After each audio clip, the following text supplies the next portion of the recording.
So next yeah. Next நம்ம பார்க்க போற டாபிக் ribosomes. So ribosomes என்றது என்ன? What is ribosomes?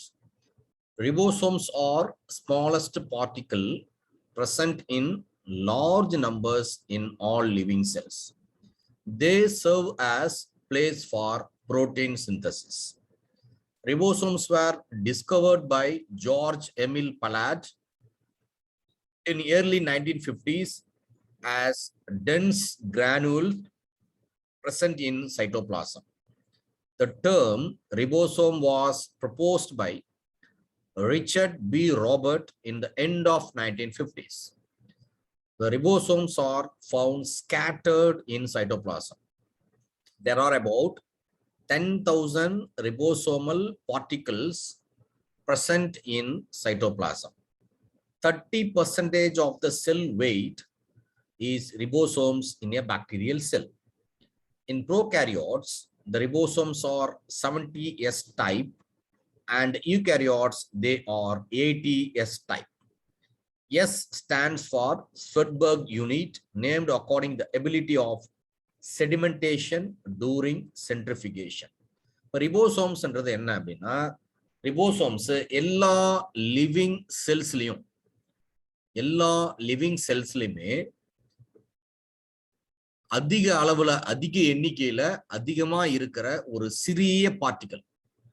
ரிபோசோம்ஸ்ன்றது ஒரு சிறிய பார்ட்டிகல், சிறிய பொருள், சிறிய துகள் அப்படின்னு வச்சுங்க, ஸ்மால் பார்ட்டிகல். ஆனா அதிக அளவுல இருக்கும். எங்க இருக்கும்? எல்லா செல்ஸ்ல இருக்கும். Plant cell, animal cell, bacterial cell, viral cell, எல்லா செல்ஸ்ல இருக்கும். எல்லா லிவிங் செல்ஸ்லயும் செல்லுக்குள்ள சைட்டோபிளாசத்துல ஸ்மால் சின்ன பொருளா இருக்கும். ஆனா அதிக எண்ணிக்கையில இருக்கும் ரிபோசோம்ஸ். இந்த ரிபோசோம்ஸோட ஃபங்க்ஷன் என்ன அப்படின்னா, they serves as place for protein synthesis. செல்லுக்கு உள்ள புரோட்டீன் சிந்தசிஸ் நடக்கிற இடமாக அது செயல்படும். ரிபோசோம்ஸ்ல தான் புரோட்டீன் சிந்தசிஸே தொடங்கும். ரிபோசோம்ஸ்ல தான் புரோட்டீன் உருவாக்கம் என்பது நடைபெறும். இது யார் முதல்ல கண்டுபிடிச்சது அப்படின்னு பாத்தீங்கன்னா, 1950களின் தொடக்கத்துல ஜார்ஜ் எமில் பலாட் அப்படின்றவரு சைட்டோபிளாசத்துல, செல்லுல இருக்கிற சைட்டோபிளாசத்துல நிறைய துகள் மாதிரி நிறைய ஸ்ட்ரக்சர் இருக்குது அப்படின்ற ஒரு விஷயத்த அவர் தான் முதல்ல கண்டுபிடிச்சார். ஆனா அதுக்கு ரிபோசோம்ஸ் பேர் வச்சது யாருன்னா ரிச்சர்ட் பி ராபர்ட் அப்படின்றவர் 1950களின் இறுதியில, அதாவது 50களின் எண்டுல அதுக்கு பேர் வைக்கிறாங்க. ரிபோசோம்ஸ கண்டுபிடிச்சது 50வது வருஷத்தினுடைய தொடக்கத்துல, 50களின் தொடக்கத்துல. அது ஏன் 50ஸ்ன்னு சொல்றாங்கன்னா, ஒருவேளை 51 இருக்கலாம், 52 இருக்கலாம், இல்ல 53 இருக்கலாம், அந்த தொடக்க வருஷம். சோ அதனால அந்த வருஷத்துல அதை கண்டுபிடிச்சாங்க. ஜார்ஜ் எமில் பலாட் அப்படின்றவரு சைட்டோபிளாசத்துல நல்லா அடர்த்தியான மாலிகூல்ஸ், துகள் மாதிரி அடர்த்தியான சப்ஸ்டன்ஸ் இருக்குது அப்படின்றத கண்டுபிடிக்கிறாரு. ஆனா அதுக்கு ரிபோசோம்ஸ்னு பேர் வச்சது அந்த 50களினுடைய இறுதியில ரிச்சர்ட் பி ராபர்ட் அப்படின்றவர். இப்ப இந்த ரிபோசோம்ஸ் பாத்தீங்கன்னா சைட்டோபிளாசத்துல சிதறி கிடக்கும்.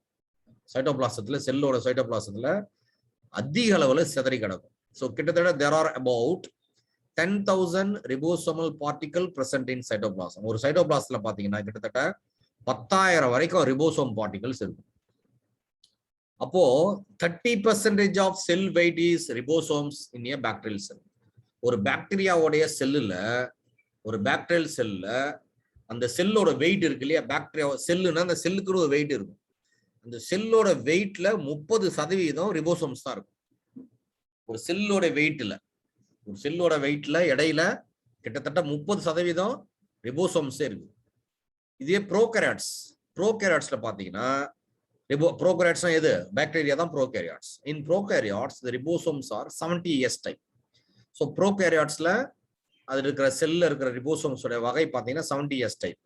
அதே eukaryotes, plants, animals, human beings, நம்மளுக்குலாம் பார்த்தீங்கன்னா 80S டைப் இருக்கும். இந்த 70S டைப் 80S டைப்ன்றது என்னன்னா, எஸ்ன்றது என்னன்னா ஸ்வெட்பர்க் யூனிட்னு சொல்லுவாங்க. எஸ்ன்றது ஸ்வெட்பர்க் யூனிட். எதுக்கு இந்த பேர் வந்துச்சு அப்படின்னா, இதனுடைய எதன் அடிப்படையில் இந்த பேர் வைக்கப்பட்டதுன்னா, செடிமெண்டேஷன், அதாவது அந்த ரிபோசோம்ஸை நம்ம சென்ட்ரிஃபியூஜ் பண்ணும்போது அது செடிமெண்ட் ஆகிற அந்த தன்மை, செடிமெண்டேஷன் செடிமெண்ட் ஆகிற தன்மையின் அடிப்படையில தான் 80s டைப் 70s டைப் அப்படின்னு பேர் வச்சது. இப்போ ரிபோசோம்ஸ்க்கு வருவோம். இந்த படத்தை நீங்க எல்லாரும் வரைஞ்சிருப்பீங்க. Ribosomes has 37% to 62% of RNA and the remaining are protein. இப்போ ரிபோசோம்ல பாத்தீங்கன்னா கிட்டத்தட்ட 37ல இருந்து 62% RNA தான் இருக்கும். ஸோ ரிபோசோம்ஸ்குள்ள என்ன இருக்கும் அப்படின்னு பாத்தீங்கன்னா ரிபோசோம்ஸ்ல 37 to 62% is RNA. மிச்சம் இருக்கிறது தான் புரோட்டீன்ஸ். ரிமைனிங் பகுதி எல்லாமே புரோட்டீனால் ஆனது, ரைட்? இப்போ ப்ரோகேரியாட்டிக் ரிபோசோம்ஸ் பார்த்தீங்கன்னா நம்ம 70s டைப் அப்படின்னு பார்த்தோம். ஸோ ப்ரோகேரியாட்டிக் ரிபோசோம் அதாவது பாக்டீரியாவில் இருக்கிற ரிபோசோம்ஸ் 70s டைப். இதுல 2 சப்யூனிட் இருக்கு.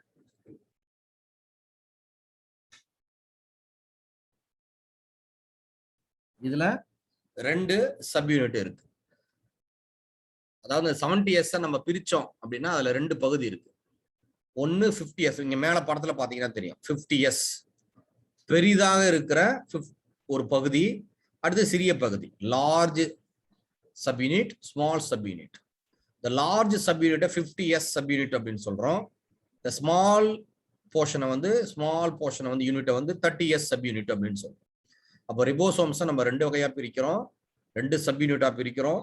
இந்த லார்ஜ் யூனிட்டை 50s சப்யூனிட்னு சொல்றோம், ஸ்மால் சப்யூனிட்டை வந்து 30s சப்யூனிட் அப்படின்னு சொல்றோம்.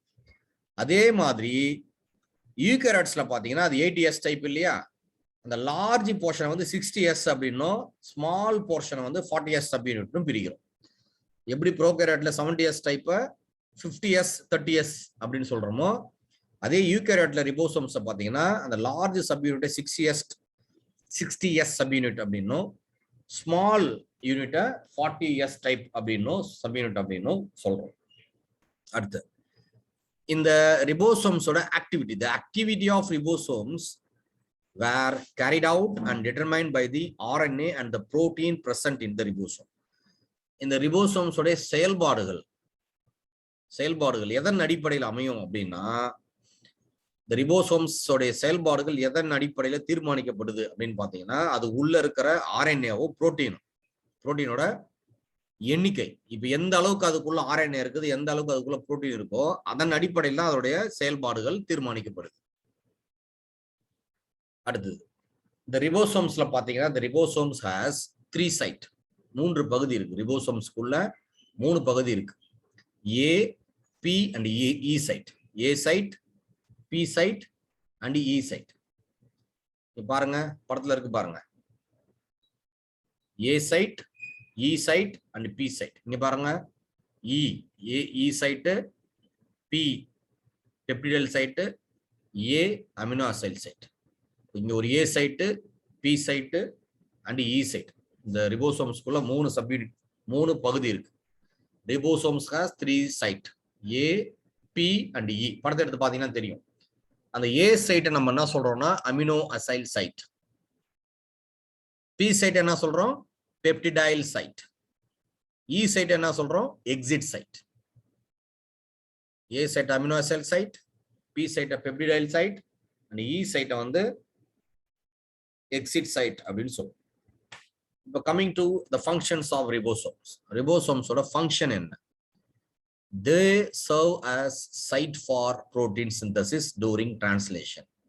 Protein synthesis நடக்கும்போது அதுதான் இடமாக செயல்படுது. ரிபோசோம்ஸ்ல இருந்து தான் புரோட்டீன் சிந்தசிஸ் உருவாகும். ரிபோசோம்ஸ்ல இருந்து தான் புரோட்டீன் சிந்தசிஸே நடைபெறும். They assemble the activated amino acid for specific protein molecule. அதே மாதிரி உருவாகிற அமினோ ஆசிட், ஒரு புரோட்டீன் அமினோ ஆசிட் உருவாயிடுச்சு, அந்த உருவாகிற அமினோ ஆசிட் அது என்ன பண்ணுது, அதுதான் வந்து அசெம்பிள் பண்ணுது. They assemble the activated amino acid for specific protein molecule. ஒரு புரோட்டீன் மாலிக்யூலுக்கும் ஏதுவான அமினோ ஆசிட் அதுதான் என்ன பண்ணுது, அசெம்பிள் பண்ணுது.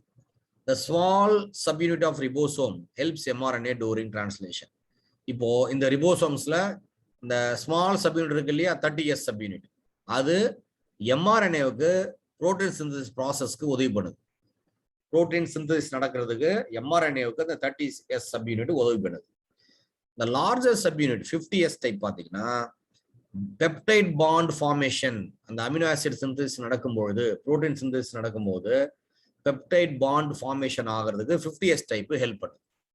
இதுதான் ரிபோசோம்ஸோட function. So that's all about ribosomes. Any doubt in this? இல்ல ஏதாவது டவுட் இருக்கா?